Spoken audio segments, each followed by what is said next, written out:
So, I, 43M, have 2 children with my late wife, Kayla, Sam, 21M, and Liz, 16F.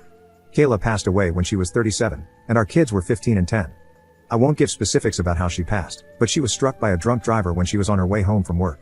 She really was the love of my life, and to say that her passing hit our family hard would be an understatement.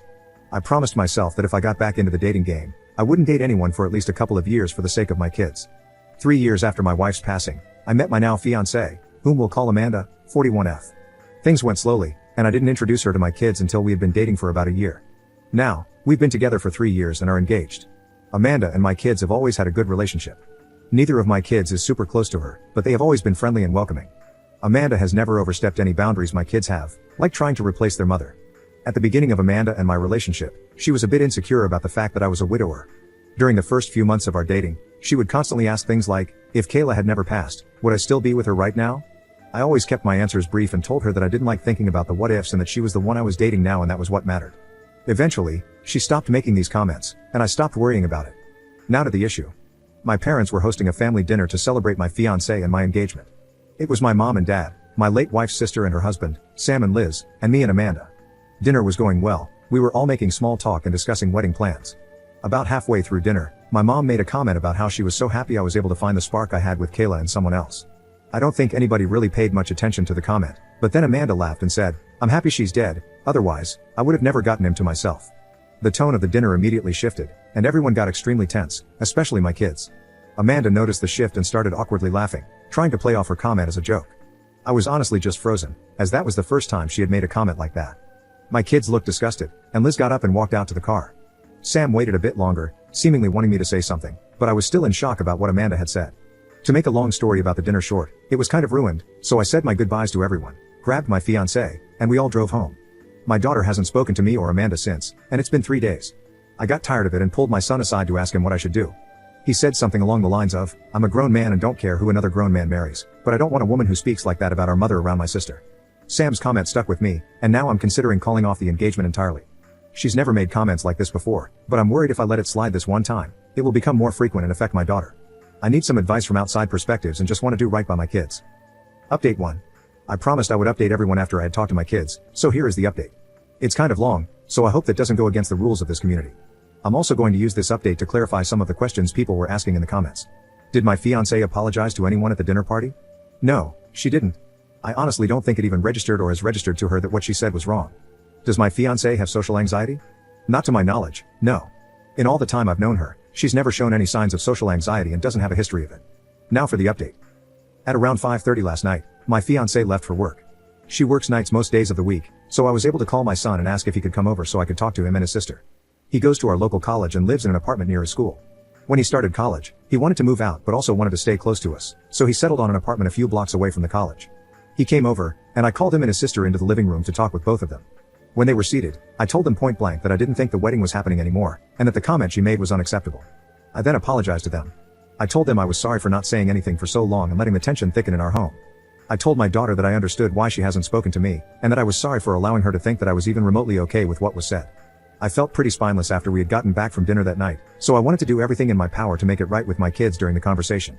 My daughter told me that she felt disgusted at the comment Amanda made, and even more so when I didn't defend her mother. She then told me that in the past 2 years that she's known Amanda, she felt like she's been gradually trying to push her and Sam away from me. One of the examples Liz gave was when my son moved out. He moved out when he was about to start his sophomore year of college, and when he mentioned the idea of moving out, Amanda was the one who took that and ran with it. According to Liz, Amanda was the one encouraging Sam the most to move out. To be clear, I was never against Sam moving out, but I made it clear to him that he was welcome to live at home during his college years and even after until he found where he wanted to be. I asked Sam if he felt pushed out by Amanda and if that's why he moved out. He said he hadn't felt pushed out before he mentioned he wanted to move, but after he put it out there, my fiancé kept pushing for him to move out. Liz cut in and said that every time she brings up college, Amanda keeps encouraging her to go out of state. Liz doesn't plan on going out of state and has been open about wanting to attend the college Sam is attending right now. Liz said she feels like Amanda is waiting until she graduates high school and goes to college so she can move out. A lot of the comments were right about the subtle comments eventually turning into Amanda wanting my kids pushed away from me. Liz said she was scared that by the time I eventually noticed the way Amanda was acting, too big of a wedge would have already been driven between me and them. I told my kids that I'm sorry it's taken me this long to notice, and that I was also sorry they've been walking on eggshells for so long. I hugged my kids and told them that no matter what, they are my top priority, not Amanda or anybody else. A lot of comments pointed out that even though my son is grown, he still needs his father, And I made sure to let my son know that I will always be there for him and his sister even when they are well grown.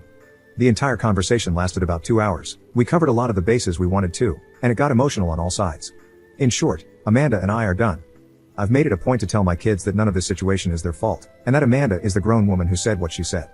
My kids and I are okay right now, but they aren't 100% with me and probably won't be for a while. I'm completely fine with that and just want my kids to be comfortable in their own home. Amanda has tomorrow off from work, so I plan on talking to her then. I also plan on calling my mother to ask her why she thought it was okay to even bring up Kayla at the dinner. I don't want my daughter here when it all goes down, so she's staying tonight and tomorrow night with Sam. So that's where I'm at right now. I'm not super happy about the outcome with Amanda, but I would rather have my kids happy and healthy than have a wife. Thank you everyone for the advice and the harsh words. Update 2. Before I get to the update, I made the call to my mom to let her know about the situation. A lot of the comments advised me not to bash my mom for the comment she made. Now, thinking back on the situation with a clear mind, the comment my mother made towards Amanda was most definitely a compliment. This was confirmed during the call I had with her. My mother, bless her heart, felt extremely guilty for the entire situation. She fully believed the situation stemmed from her one comment. I assured her that none of this was her fault and that I never blamed her for any of it. We talked a bit more before I let her go. The call ended at about 9:15 a.m., and I was left waiting for Amanda to wake up. She woke up around 10:30 a.m., and I didn't want to ambush her right after she woke up, so I waited until about 11 a.m. to sit her down and talk. A lot of people in the comments suggested secretly recording the whole thing. I thought that was extremely smart, so I had my phone set to record in my back pocket the entire time. I didn't think she'd try to do anything drastic, but I would rather be safe than sorry. The talk with her went about as well as anyone could imagine, which is to say not at all. I told her I needed to talk with her and that it was serious, so we sat in the living room. When we were seated, I began unloading about the comment she made about Kayla at my parents' house, how it made my kids feel, how it made me feel, her lack of an apology or any sort of acknowledgement of what she said, and so on. I told her I expected her to apologize to my parents, my in-laws, and most importantly, my kids. During the entire time I was talking, she didn't show any emotion other than slightly widening her eyes. After I spoke my truth, she straight up asked, "So if I apologize to everyone, we'll go back to normal?" I told her point blank, no. I explained that the comment she made at dinner was not the extent of my problems with her. I then told her that I knew she had heavily pressured Sam to move out when he wasn't even sure if he wanted to at that point in time, and that I also knew she was now trying to do the same with Liz. I did my absolute best to leave my kids out of the situation, but told Amanda that the way my kids described her treatment towards them was the main reason I don't see a future with her anymore. Amanda was stone-faced until I told her we were done. I think that's when the panic set in for her. She kept saying she would apologize to everyone and make it right with my kids, etc. I told her that while I would certainly appreciate her apologizing, we were still done either way. She was full-on crying at this point and asked me, why wasn't I willing to try and fix our relationship? I told her that even though I loved her, and I will be honest, I still love her very much, I was not willing to take another chance of my kids being hurt the way they were. I was frustrated and shot back at her, asking, why were you trying to push my kids out of their own home? Her answer was completely unexpected, but many of you guessed correctly about Amanda's true nature. Amanda responded with, well, I didn't know you expected me to house somebody else's kids for the rest of my life. I immediately saw red, and after about a minute, I told her to get out. I told her that my kids can go wherever they damn well please, especially in the house that I own and pay for. She tried to retaliate, but in the end, she packed a few bags and went to stay with one of her friends. I emailed a copy of the phone recording to myself.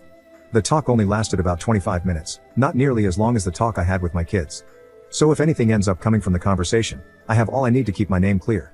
I texted my kids to let them know that Amanda is out of the house for good and that they are welcome to come home anytime. I also let my son know that if he wants to, he is more than welcome to move back in completely. My daughter is coming back from her brother's place in the afternoon, and I still have phone calls to make to my parents and in-laws to apologize for this mess of a situation. Amanda is out of my house but keeps blowing up my phone, wanting us to try to work things out. I'll let her come by in the next few days so she can collect the rest of her stuff, but she is not welcome to live here again. I'll be honest and say that I am a bit devastated. Despite everything Amanda did, I still love her, and I probably won't stop loving her for a while. But I'll be okay. Right now, I just want to focus on the family that needs me and use this situation as an opportunity to bond more with my kids. Again, thank you to everyone who helped me in the comments. Update 3. Wow, I can't believe it's been almost a year since everything went down, and my posts still have so much traction. I want to give a huge thank you to everyone who's been engaged in my story, and an even bigger thank you to those who shared their own stories and advice when I was between a rock and a hard place. Everything that happened honestly feels like a lifetime ago, which has reminded me that I'm getting older as I'm now 44. Liz turned 17 a few months ago, and Sam is about to be 22. Life has honestly been pretty peaceful since I broke things off with Amanda. She came by, picked up her things, and gave me back the ring, which I didn't want back, but she gave it to me anyway, and we didn't talk much. It was calm, but that didn't last because a few weeks later, she started harassing my social media for another chance. I was pretty exhausted by her at that point, so I just blocked her and had my kids block her as well. A lot of commenters pointed out in my second update that I didn't love her, I loved who I thought she was, and that was spot on.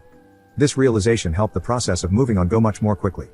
It's been radio silence from her end since my kids and I blocked her, and since it's been almost a year, I'm pretty confident it will stay that way. This whole situation has made me realize that I'm perfectly fine and okay with being single for the rest of my life. Maybe some people will see that as sad, but I find it more of an acceptance thing.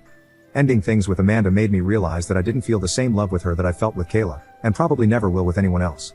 That's not fair to me or the person I could potentially date, and I'm content with the family I have around me. This situation has given me a whole new appreciation for my kids. They showed more maturity and understanding than I ever did at their age, and it's made me love them even more, which I didn't think was possible. Sam still has his apartment. I offered for him to move back in, but he declined as he really enjoys having his own bachelor pad, which I understand, as I was his age once too. He has a part-time job he really enjoys, which he's been working at since his second semester this year, and I think he met a girl. I'm not sure, but I know my kid, and I'm catching a vibe from him. Liz is amazing as always and is enjoying summer before her senior year.